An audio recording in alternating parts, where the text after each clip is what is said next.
Alrighty. Good evening, everyone. My name is Teresa Pena, and I am the transition specialist for Judson ISD Department of Special Education.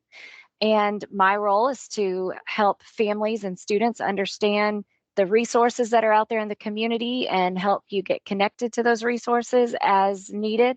And one of these is through our transition talks, where we bring in presenters to speak on a variety of topics. So tonight, our transition talk is about guardianship. And with us, we have from Texas Rio Grande Legal Aid, um, attorney Gabrielle Marshall. So I'm going to just go ahead and turn it over to Gabrielle and let her take it away. Thank you, Ms. Pena. Thank y'all for being here this evening.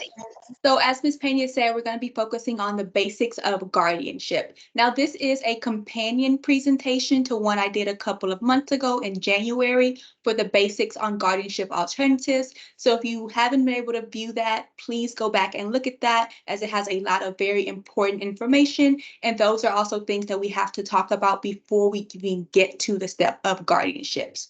And also, with that said, at the last presentation, I was asked about revoking powers of attorney. So I'm going to add some more information about that here. And if you go back and watch that presentation, you'll know more about powers of attorney and what they mean and the different types. But to revoke a power of attorney, one, you can destroy all the copies. So that means if your agents have a copy or if certain entities have a copy, you can destroy all those copies and then that power of attorney is revoked. You can also put that power of attorney in writing.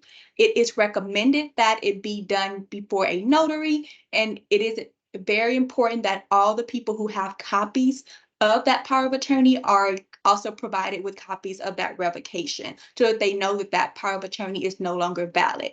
And that does include agents who may have the power under that power of attorney. And we also recommend filing that into the county clerk's office, so that is a record. And you can also, if you're your young adult's power of attorney or whatever, that young adult also has the power to create a new power of attorney, as long as that also states that all prior powers of attorney are revoked. So those are a few ways to revoke powers of attorney once they are put into place.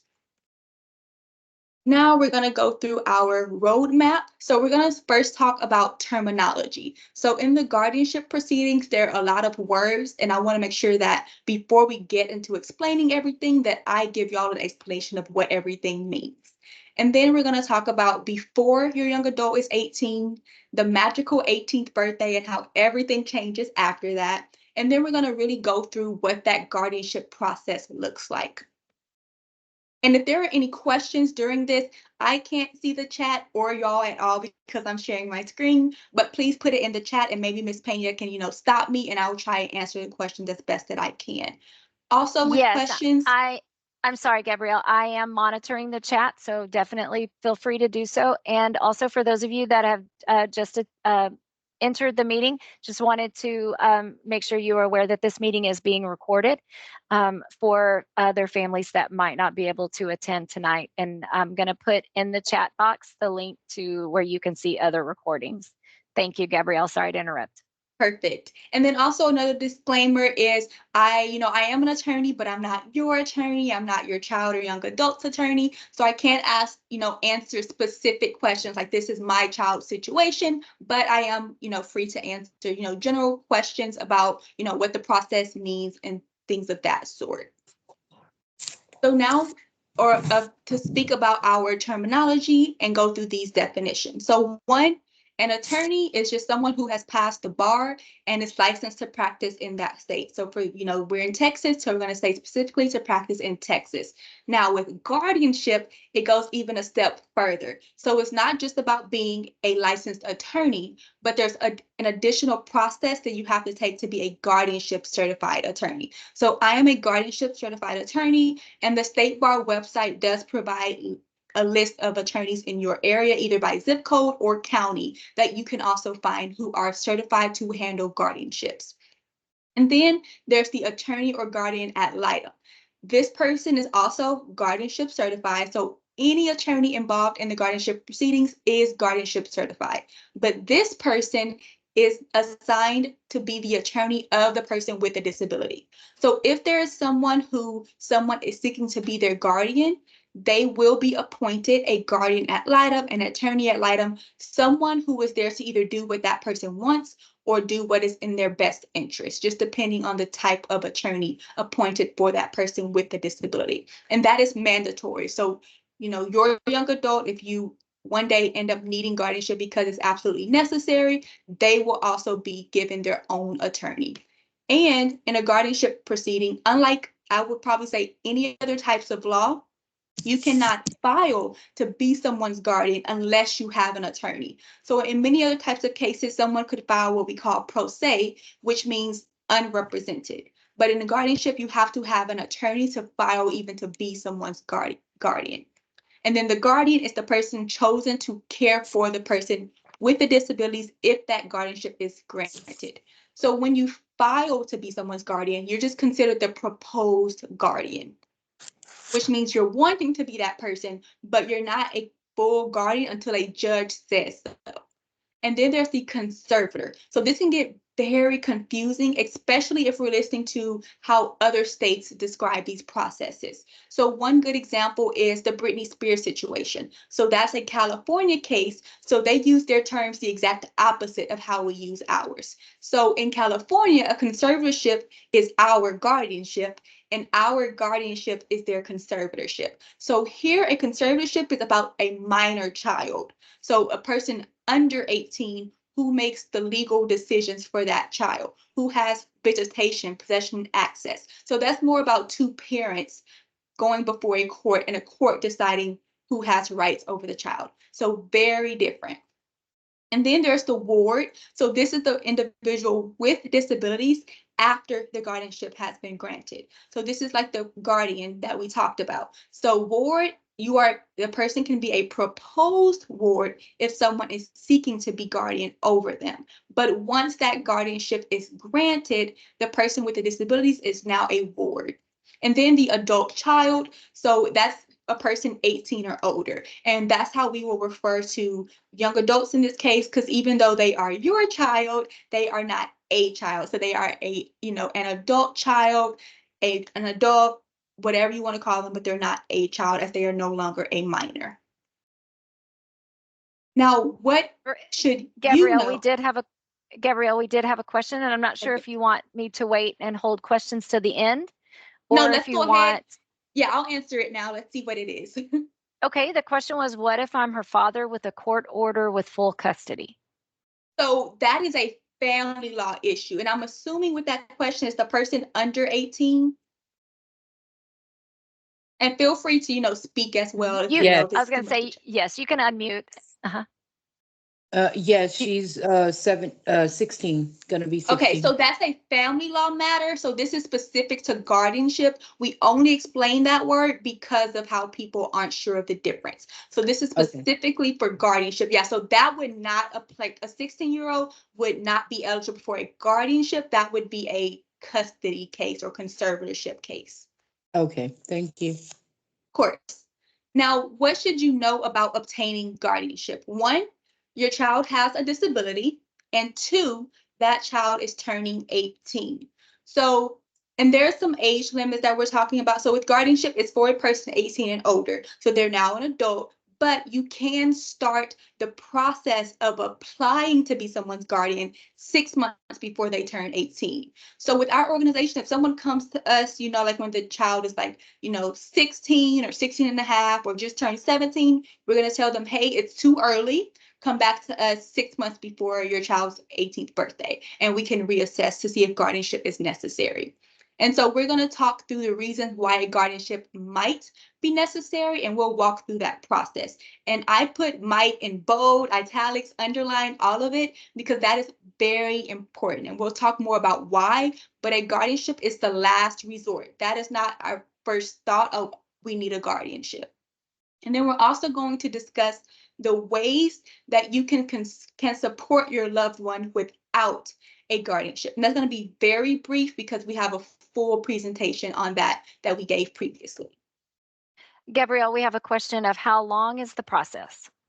So that really depends on your court. Every county is different, every court is different, and it's not just like, oh, we're in Bexar County, so it's going to be this amount of time. It really depends on what's the backlog look like for the court. How long does it take your young adult's attorney, so their attorney ad litem, their guardian ad litem, how long does it take them to do their investigation, which we'll talk more about as we go through the presentation. So there's a lot of factors that goes into it. Also, how long does it take for all the steps that you have to do to get a guardianship, which includes trainings and getting the doctors to sign a certification, which we will talk about later. So there's no set time. It really just depends on how active you are as the person seeking the guardianship, how active the other attorneys on the case are a part of the guardianship, and how that court's time log or backlog looks in that court.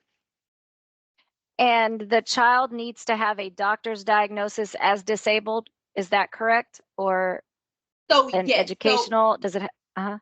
Yeah, so it will be a doctor. So the doctor will complete what's called a physician certificate of medical examination, and it's a lengthy document. It's not short, but they will have to list out all that young adult's diagnoses, what their incapacity levels look like. So are they totally incapacitated? Are they partially incapacitated where they can still do some things for themselves? How's their cognitive ability? Do they have physical disabilities? So it's a lengthy document, but yes, there will need to be diagnoses and from a medical doctor.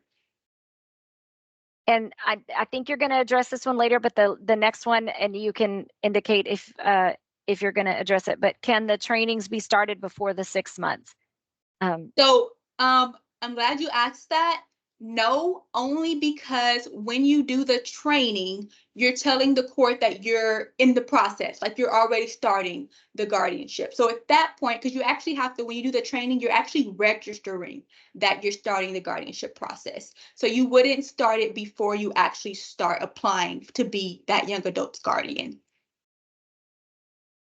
And I think you're going to talk more about what training you're referring to here in just a few minutes, right? Yeah. Yes. So if you have questions regarding that, that is coming up.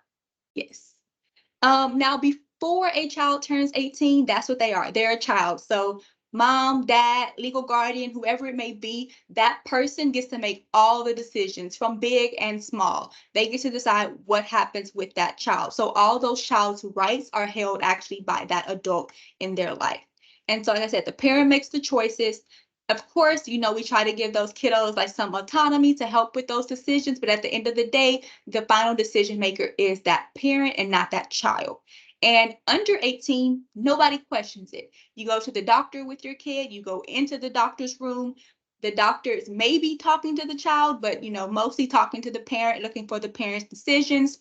School teachers, ARD meetings, whatever it may be, everyone can talk to that parent. That parent can sign off on things, get permission for things. It all resides with that parent. And then at 18, everything changes. So after we celebrate that 18th birthday, the child now is an adult. So they're an adult child, and all of those rights become their own. So they get to decide, do I want mom in the doctor's room with me? Do I want mom to help me with making decisions? Do I want mom in the ARD meetings with me? Because I don't have to allow her to be there, and I get to sign off on certain things now that I'm 18.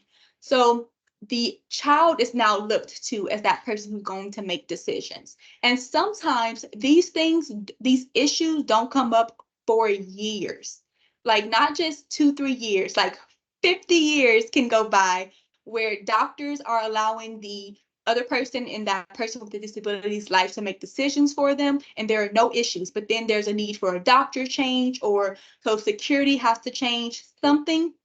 And there's that one person that's like, no, this person is over 18. You cannot make decisions for them. And if you want to, you need to get a guardianship. So that's also something. It's not always an immediate thing where the issue arises.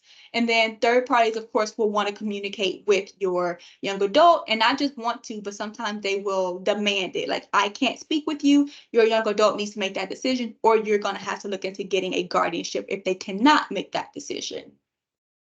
Now, Gabrielle, there was a question about what if the child turns 18 while the process is still going? What setbacks do we face? So if the young adult turns 18, well, first, that That doesn't change anything with who gets to make decisions. So if there's no guardianship in place and it's pending, it's probably going to be up to, the doctor, Social Security, to say, okay, you know what, it's pending, at least it's in court. Maybe I'll let, mom or parental figure or whoever make the decision. But they also have the legal right to say, no, you cannot make this decision. You do not have a guardianship yet. So pending is not granted. It's very different. So at 18, if there's a decision that needs to be made and there's no guardianship in place, then you're going to have to wait until it is granted, unless you have an entity that allows you to continue making those decisions. And then disabled adult children. So maybe they cannot effectively communicate. They cannot understand what it means to have rights, and then they're vulnerable to manipulation. So these are the types of things that we look at when we consider what is a disabled adult child or disabled adult really be. Now, when is guardianship appropriate? These two prongs right here are very, very important. So your child, your young adult will never be able to take care of themselves because of a disability, and there is no other way to meet their needs. So this is kind of where I'm going to give y'all a quick rundown of the alternatives. So no other way to meet their needs. That means that a power of attorney, whether that's statutory durable power of attorney, medical power of attorney, or a support decision-making agreement, or representative payee for supplemental security income. None of those documents or no other document or pathway will allow this adult to have their needs met without a guardianship. So there are so many alternatives that maybe in the moment we don't even think about that do come up later where you're like, oh, there actually is another way that we can help this young adult without needing to take away their rights. And we'll talk more about taking away rights and why we do consider guardianship to be a last resort. So no other way to meet their needs. It's not just, oh, they have a disability. They can't take care of themselves. If you're not having a problem, you're not needing guardianship. So these two prongs are extremely, extremely important. And with my organization, we do take them very seriously. We'll talk more about why. And the question is, there's a question, if the child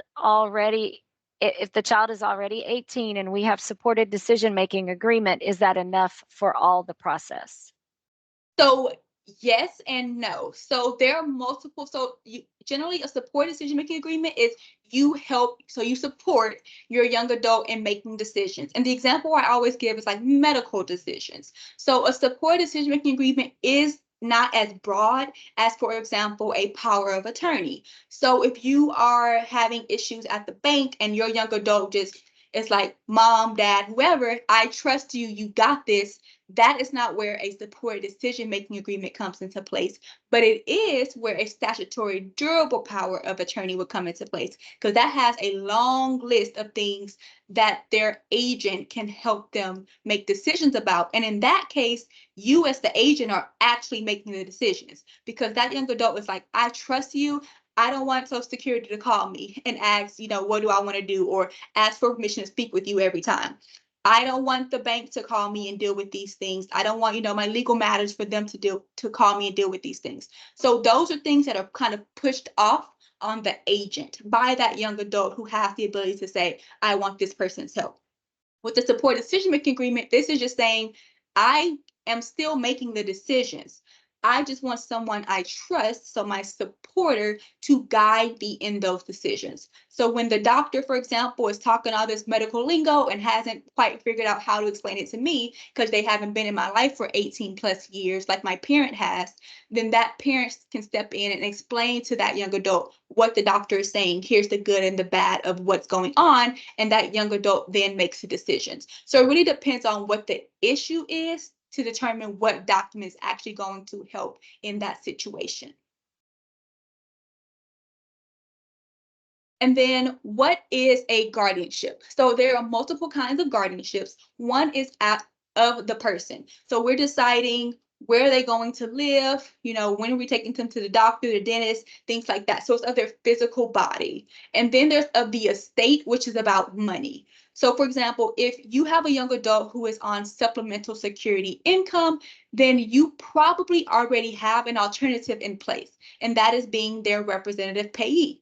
So if that's your only issue, you don't need one, you don't need a guardianship at all. But if there's no other money involved, and let's say there are other issues outside of money, then you don't need a guardianship of the estate because you already have that alternative in place, and then it would just be guardianship of the person.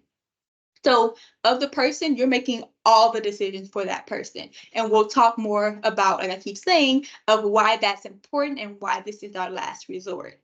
And then there's the court's responsibilities. So one, like we talked about with the terminology, the court is going to appoint a guardian ad litem, someone to determine, one, whether that person needs a guardianship, and two, whether the person applying for it is actually the right person who should be the guardian. And the judge is actually the person at the end of the day that decides, are you going to be the one that's the guardian? So that kind of makes people nervous, because with the alternatives, you never have to go to court. You don't have to see a judge. It's kind of something that you do either with an attorney or, print the documents online and get a notary if it needs to be notarized.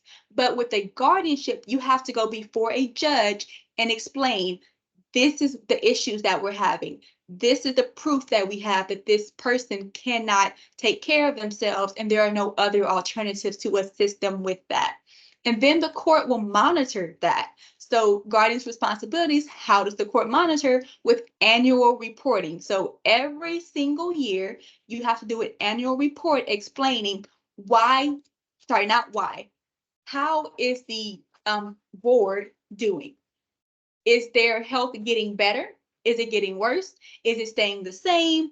Are they going to doctor's appointment, dentist appointments? Do they have activities outside of school or work or whatever, or just outside of the home? What does their life look like? And the reason for that is, so, like it says, to monitor. So the court wants to make sure that the person who truly has all of this power over another human being is taking care of them. So is doing what's in the best interest of that person and not taking advantage of them.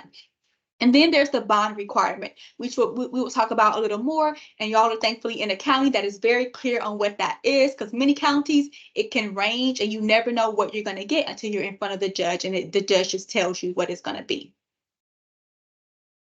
Gabrielle, we have a question. So I currently have guardianship.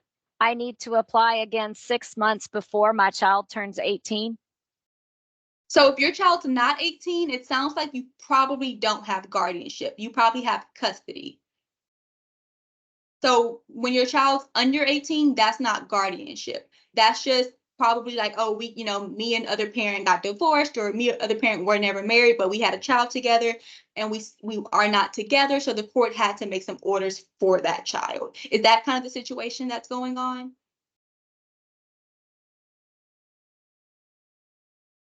No. You can unmute if you would like to clarify anything. If you don't, that's okay. So I had to take custody over my child because my niece is not capable of taking care of the child. And so they took away her rights and gave me, I think it's conservatorship. Yes. Okay. So I have to apply for guardianship 6 months before she turns 18. Right. If she has, her? a disability and there's no other way to care for her needs. Okay. Yes, ma'am. Yeah, so that's conservatorship when she's under 18. Even if it's, non like biological parent, it's still the same thing. It's still custody conservatorship. And then once they're 18 or 6 months before, you can start the process of applying for guardianship. Okay. And then here's the little, step by step that we're going to go through with obtaining a guardianship. So first, the family hires a lawyer. So again, guardianship certified, and this person is going to represent the person who is seeking to be someone's guardian.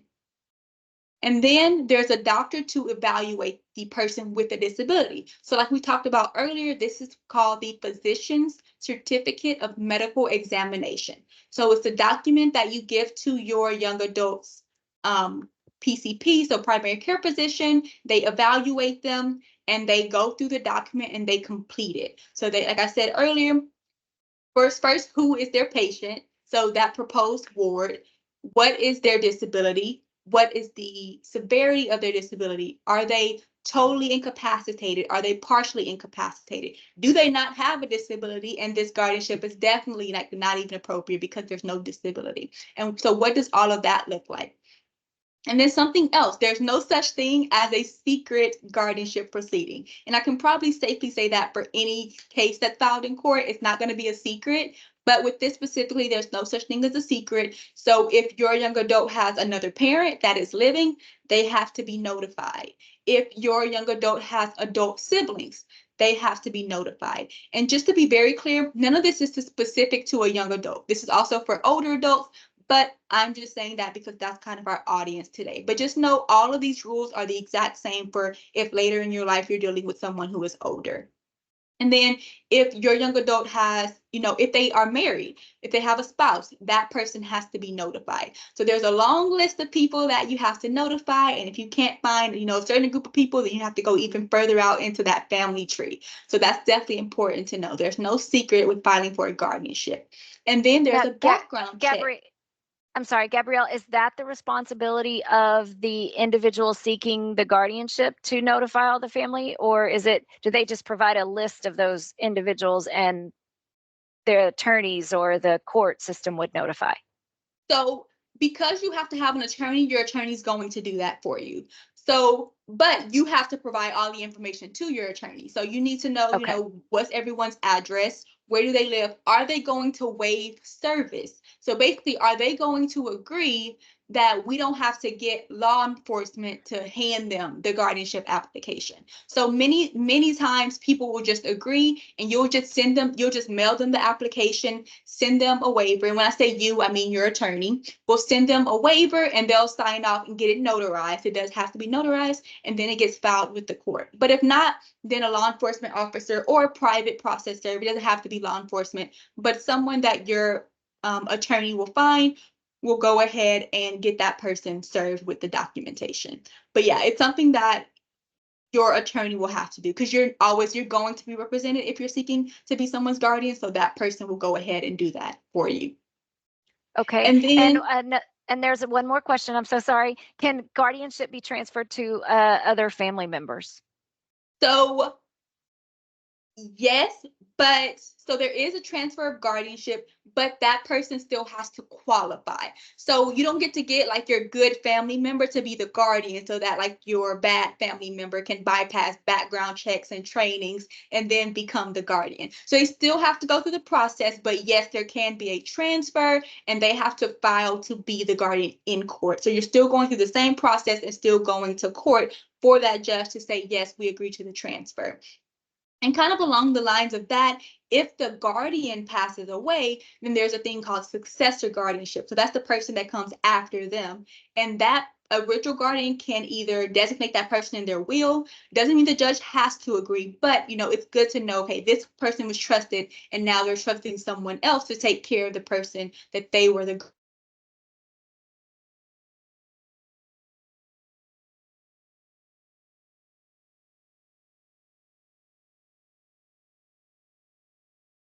or this is very important. So there's a background check no matter what county you're in Texas that is going to happen for the person who is seeking to be someone's guardian.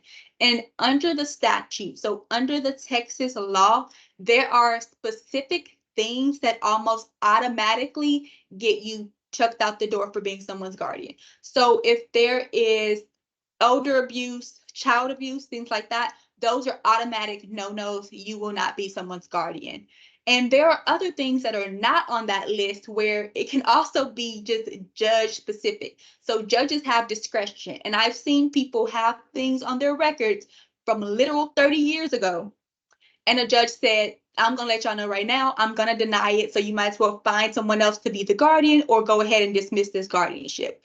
So, and those aren't things that you would know, but your attorney might know, oh yeah, I know this judge, like they're not gonna be happy with this. Do you have a backup plan? Or you might not know until like your attorney hasn't been in front of that judge before, so they don't know. But hopefully in my case, the judge gave us a heads up, so we were able to just go ahead and fix that issue. So the background check is very important and it is mandatory. It's not something that you can skip over.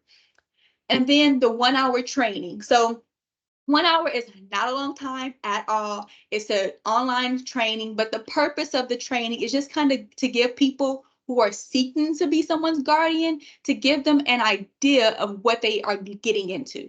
Because the guardianship, it's kind of just doing probably what you've been doing already, taking care of the person who you're going to be guardian over. But there's also things like the report every year. So it's good to know what you're getting into, and that's what that 1 hour training is. And it's very interactive. Like I've seen it before with other clients, but it's not a long and lengthy process at all. And at the end, you get a little certificate emailed to you, and your attorney will file that with the court as well. And then the background check actually gets sent to the court automatically. I've like never seen one, but they get done and they get sent off to the courts on their own. And that's usually through the Judicial Branch Commission that actually does that background check. And then, of course, like we talked about, there's a lawyer that's appointed for the person with the disability. Now so with our cases, our clients are specifically under the poverty guideline, which means they cannot afford their own private attorneys. So in my cases, many times the court will pay for that attorney, but that's not always going to be the case. So it may end up where, you as the person seeking to be someone's guardian is now ordered to pay for that attorney. So that's just something to be aware of. But in my cases, because of who we represent, that never happens. But I can't say that would be the same if you can't afford to hire an attorney. And then there's the court hearing. So like we talked about, you have to go before a judge. This isn't a thing where you can just, file your application and the judge signs off. You have to go before a court, and you, as the person seeking to be someone's guardian, have to testify, which means someone's going to ask you questions, whether that be your attorney or whether that be the judge, because some judges like to ask their own questions as well. So, and you will have to vocalize and answer those questions accordingly. So that can range from one, why are you seeking guardianship? What questions are you having? Have you looked into alternatives to guardianship? Or did you just jump on the, oh, I want a guardianship, I want to control this person? So the court is going to get, behind what is going on. Why do you really need this guardianship? Do you really need this guardianship? And then there's the bond, which we'll talk a little bit more about later. But that is basically what kind of money do we need to pay to this court to even get this guardianship. So once we go to the court hearing, if the guardianship is granted, the court is going to order a bond. And the purpose of the bond is to say, I promise to do good by this person.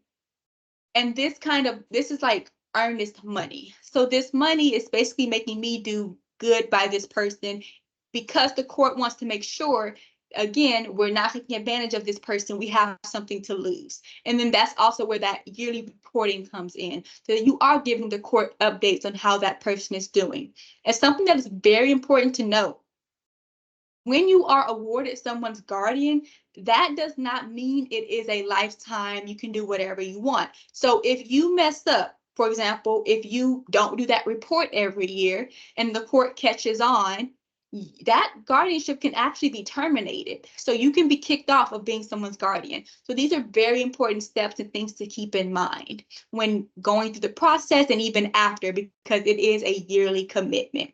And actually, after you file this report, every time you get new letters of guardianship. So the letters are like certified, and they're like these very long documents. So it's not just a regular, whatever a regular size piece of paper is, but the actual letters of guardianship are a lengthier, I would say legal paper type of size document. And that, thankfully, it does have when it expires. So it also helps you know, okay, this is when my report is due. So you always know each time when it's due. So that's also very helpful.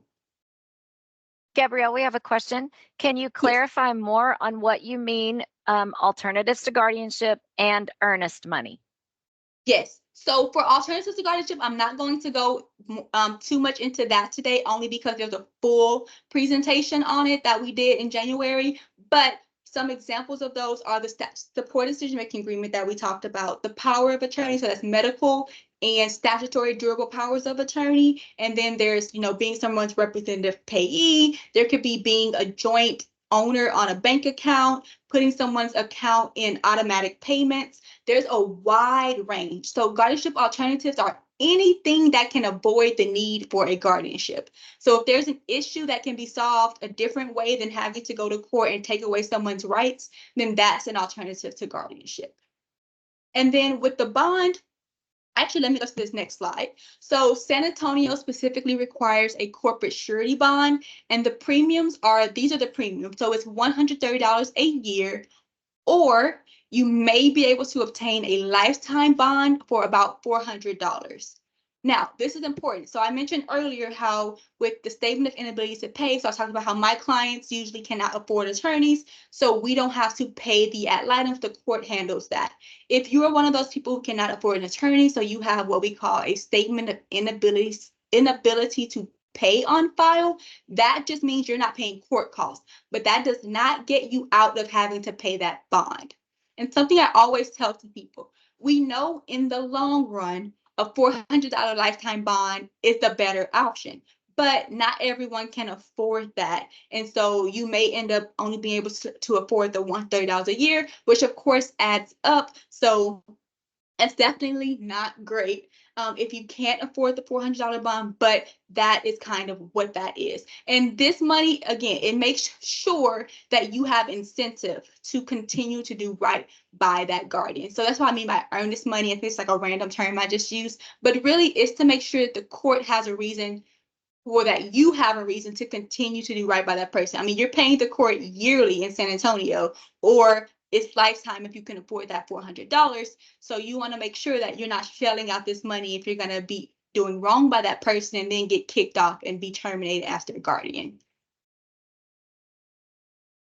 And then this also gives some more reasons. Again, it ensures the guardian has the interest in that proposed ward. So they have a reason to do right by them. And like we said, there's a financial requirement and something else. So, you know, when the court grants that guardianship and the judge specifically signs on that line that says, you know, sign on this date, and it puts the date.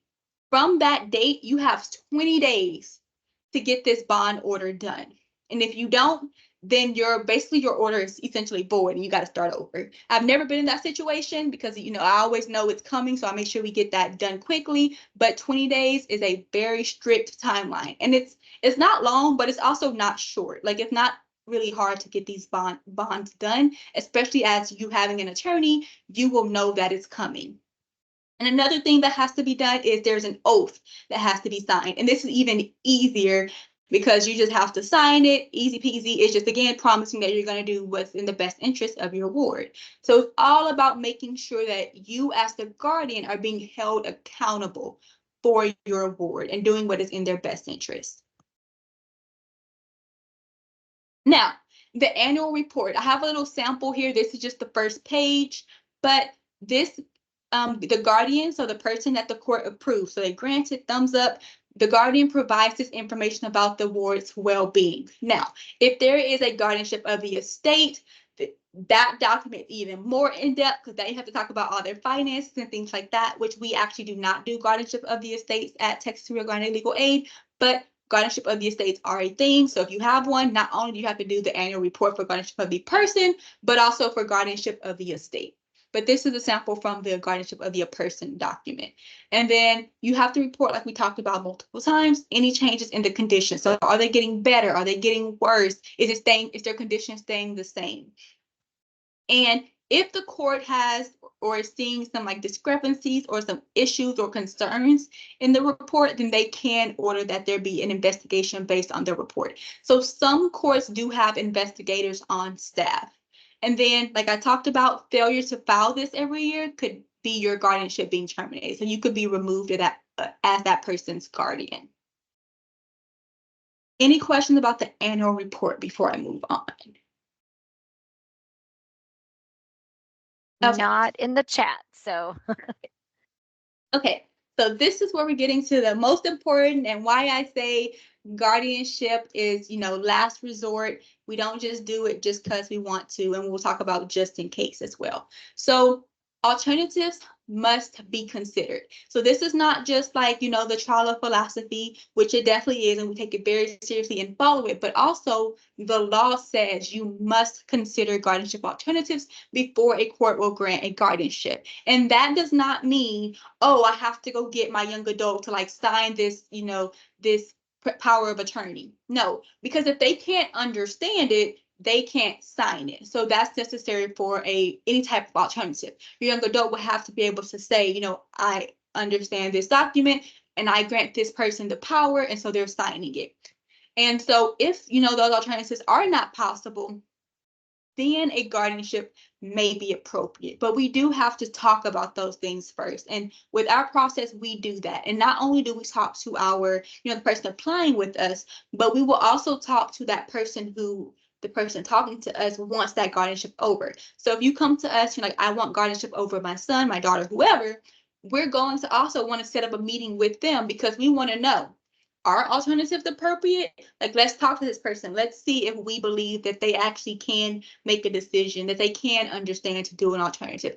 Or do we agree with the parent that, yeah, you're right, they can't understand, they can't make informed decisions, so you are going to need a guardianship. And also because you're having issues, not just you need a guardianship just because they can't understand, but everything, you know, everyone's still letting you do what you need to for your young adult. And then these are the options. So the supports and services. So this can range from a few things. This can be, for example, having someone come to the home that's a caretaker to help provide or care for your young adult with a disability. Having transportation services to help get your young adult to the doctor's offices or to grocery stores or whatever like that. And then support decision-making agreement, powers of attorney. Those are other alternatives, which we go more in depth in with the prior presentation. And then, of course, guardianship is the last resort option, and it's the last on the page for a reason. Now, can I get a guardianship just in case? The answer is no. I hope we all said it together. So the requirement, again, like we talked about, is to attempt alternatives. That's number one. But why don't we get a guardianship just in case?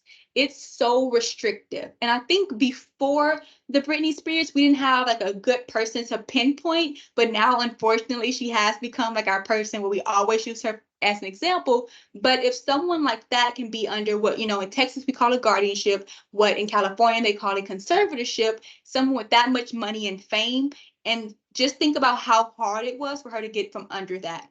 So it's restrictive, it's hard to remove, and it's always an option if alternatives don't work. So it's always going to be there. And the guardianship takes away a lot of rights from a person. So it takes away the right to drive, the right to vote, the right to decide where you live, the right to make reproductive decisions, as we saw specifically with Britney Spears. It really takes away a person's autonomy. And we talk about in the prior presentation why autonomy is so important. So those are things that we really want to think about hard before we jump on the, oh, I need a guardianship. And don't get me wrong, you're going to hear it a lot from everyone. Everyone's going to tell you need a guardianship, but none of those people matter if they're not lawyers. So guardianship is a very legal heavy process. Even doctors will tell you that and they don't understand. So even though they're completing that physician certificate of medical examination, nothing's for sure until you speak to an attorney, until a judge grants that guardianship, because there may be other ways around the need for a guardianship. And not everyone understands that because it is a legal process. So it makes sense that you need lawyers to make that real determination. So these are, you know, some options, some people to call. I have the links here, and I'll make sure that I send this document to Ms. Pena so that she can share this with y'all as well. But this is our hotline number. So we're open Monday through Friday, 9 to 5 a.m. We do have eligibility rules. So I talked about a lot how we represent people who cannot afford attorneys. So we have specific federal poverty guidelines that we follow. So I can never tell people, oh, if you make less than, you know, this amount, then you're going to qualify. It's a lot of factors that goes into it. So I always just recommend people apply with us. And if you're not eligible, we will let you know. And then we also have, you know, citizenship guidelines and conflicts check that we have to do. So if you're unsure if you qualify, you know, go ahead and give us a call and we'll let you know if you don't. And then the Texas Lawyer Referral Service. So this is the number. You can actually go to this number to find a lawyer for any type of legal issue. So that's the number for that. And then the State Bar website. I talked about earlier how the State Bar website has a full list of attorneys that you can find if you search by your county number or your zip code or the county name. That's that link right there. So you can see all the guardianship certified attorneys in your area. And then Disability Rights Texas, they specifically assist people with disabilities. So this is an extremely great organization. I highly recommend going to their website and just looking around. This website also has a lot of guardianship alternatives forms. So they actually have the forms on their website. None of us are gatekeeping these forms. They're easily accessible online, and Disability Rights Texas does have them. And they have no citizenship guidelines and no income guidelines. So this is always a great alternative, especially if you don't qualify for our services for even alternatives. So that was everything. I don't know if there are any more questions, but feel free to throw them in the chat. Now I can actually see the chat or talk out loud, whatever works for y'all. So before we open the floor to any questions that you may have, Gabrielle did mention throughout the presentation about our previous session that we had on alternatives to guardianship. So I've posted a couple of times throughout the chat, and I'm about to hit send again on the chat, where the link for the YouTube playlist that the Judson ISD Special Education Department, we have a playlist that has a variety of topics that you can access. The alternatives, there is an alternatives to guardianship presentation on this playlist. It's not exactly yet the one that Gabrielle did, but that one's coming very soon. It's the same information. It's as the one, it's just by a different presenter from Gabrielle's same organization. But that one will be replaced soon with the with Gabrielle's. There was a little snafu with getting it uploaded, but the recording is good and everything is going forward. But it does take a couple of weeks to get these recordings uploaded to the YouTube playlist. So I just want you to be aware there's some other topics that you might need to consider as well. She mentioned SSI. There's a video on SSI. There's information on Medicaid waivers. So there's quite a few topics that might be of interest. So I definitely encourage you to check that out. Do we have any questions for Gabrielle at this time regarding guardianship?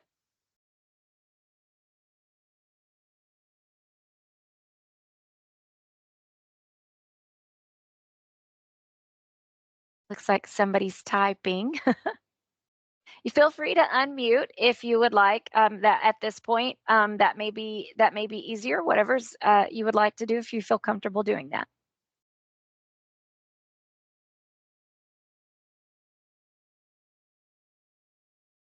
So I don't have an estimated total cost, only because attorneys charge, whatever they want, especially if they have like private law firms and things like that. So I can't even tell you how much it would cost for, the specific attorney that you pick. But I can tell you, because I've done it before for other counties, that you can call and ask them like, hey, what's your consultation fee? What is the general fee that you charge for a guardianship, maybe of the person, or if it's also of the estate, it probably will cost a little bit more because those are very intricate, but I can't give you an estimated cost, especially because we don't pay any fees. So for us, and our clients, it's always zero. So it's really hard to say.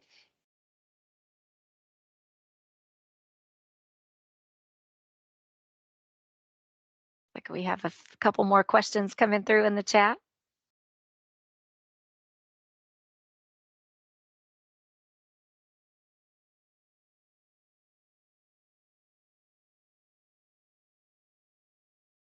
Yes, so you can transfer a guardianship from one county to the other. However, I'm not sure if it's like just pending. So like if you are actually moving, so like if it's granted in one county and you move, yes, you can transfer guardianship. You can actually transfer guardianships from state to state. I've seen those before. Now I have told people if they've gotten guardianships in another state and they come to Texas, that we are still going to do our same process, because other states, this is the one thing where I can say Texas is ahead of the game.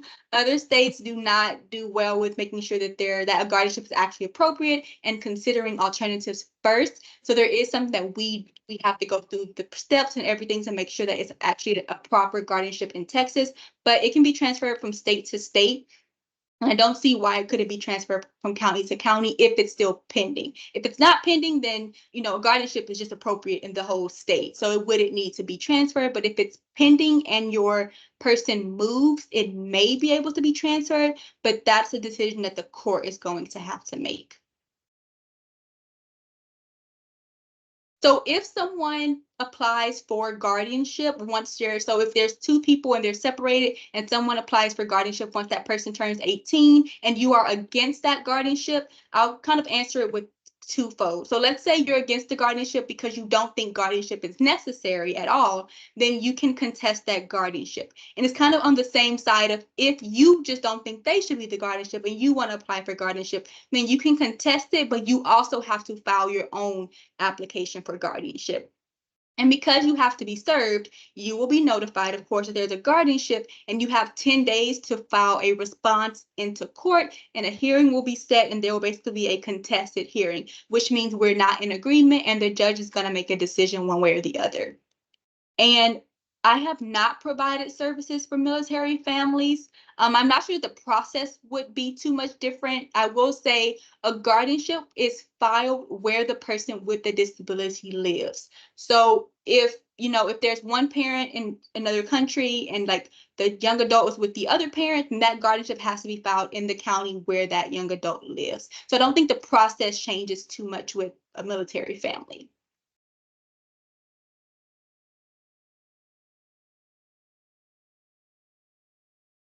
So if you have a young adult who does have some basic understanding, then my first thought is probably alternatives are proper. So we never come to our what we call capacity meetings. So that's where we sit down and we talk to the young adult. We never come to those meetings of like, oh, you need to understand everything or we're just gonna have to get a guardianship. That's not how it works. If you as a young adult can tell me, I trust this person to help me with decisions, or this person I trust because they've, raised me all my life, or they've helped me with, applications for school or for jobs or whatever. It's truly a basic understanding of who do I trust? Do I want this person to help me with that issue? Then we definitely err on the side of alternatives. And the thing with that, like we said in the presentation, if it doesn't work, you can always go and try an guardianship. So just because there is an alternative in place, that does not bar you from later seeking a guardianship if it is necessary. And also, if your young adult still wants your help, you don't need no paperwork. If they're like, yeah, mom, they can easily say disability or not. If you want your parents' help or an adult's help with something, you are free to say, I want that person's help. The help doesn't stop if I consent to it just because I'm over 18. So I will say, so someone asked about their young adult being nonverbal. So nonverbal does not equal guardianship. So there are a lot of ways to determine if someone is incapacitated, and just not being able to speak is not one of them. So sometimes people can write. Sometimes they use different services, so where they have a keypad, or there are so many different forms of communication that people have. And some people, just because you can't speak doesn't mean you can't understand. So we actually do the simplest method of, can you shake your head? Yes. Can you shake your head? No. And then I'll just ask them questions. So it can be as simple as that. So it's totally okay to be, nonverbal. And just because the person is wheelchair bound or dependent on that parent because of their physical limitations, that does not equate mental incapacity. So yeah, those are definitely different things. So alternatives could apply. I'm not going to say there definitely will, because of course I don't know everyone's situation, but that does not bar that young adult from having alternatives applied to their situation. And something I did want to add that I didn't talk about in the presentation that is important. So many times we will have people come to us if their child, young adult, or whoever in their life in general has a mental illness, specifically a severe mental illness, people will come to us and say, I want a guardianship. This person's making bad decisions, or they won't take their medication and things like that. Those, of course, are the hardest conversations to have, but guardianship is not appropriate. And I will tell you the easiest way to really know it's not appropriate is the law says a guardianship, one, you cannot institutionalize someone with their guardianship. So you could have a piece of paper that takes away all their rights, but that piece of paper does not let you institutionalize that person. And two, you cannot make that person take medications. So a guardianship will not even solve the issues that you're having with someone who has a severe mental illness. So that is extremely important to know. Guardianship is just not the answer in those situations. So that is something I want to add because that is so, so important. And a lot of people don't know it rightfully, especially if you have like doctors, for example, saying get a guardianship, but then we're like, no, actually, that's not appropriate and it won't solve your issue at all, but it will take away a lot of the rights that this person has, who they do have the capacity to make those decisions, even if bad decisions.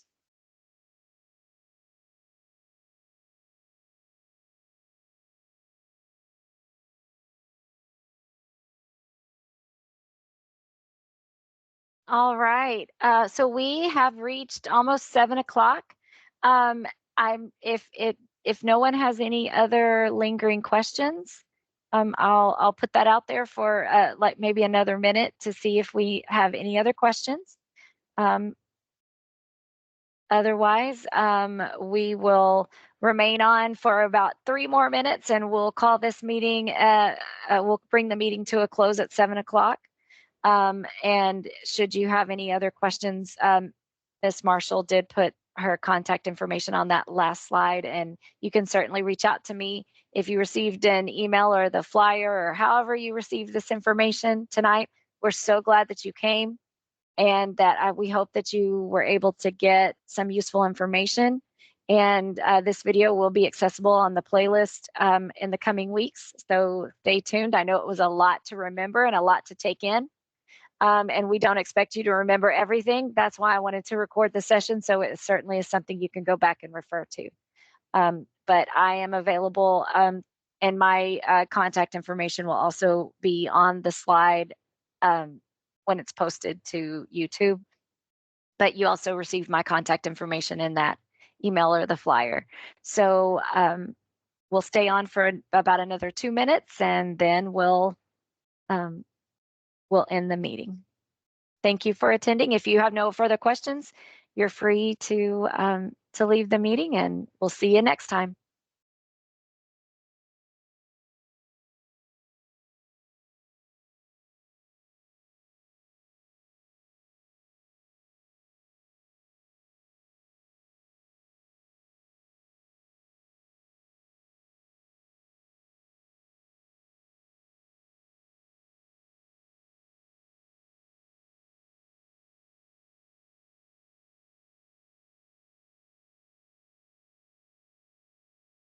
Thank you for attending. You're welcome. All righty, Ms. Marshall, thank you so much for your help this evening. I'm going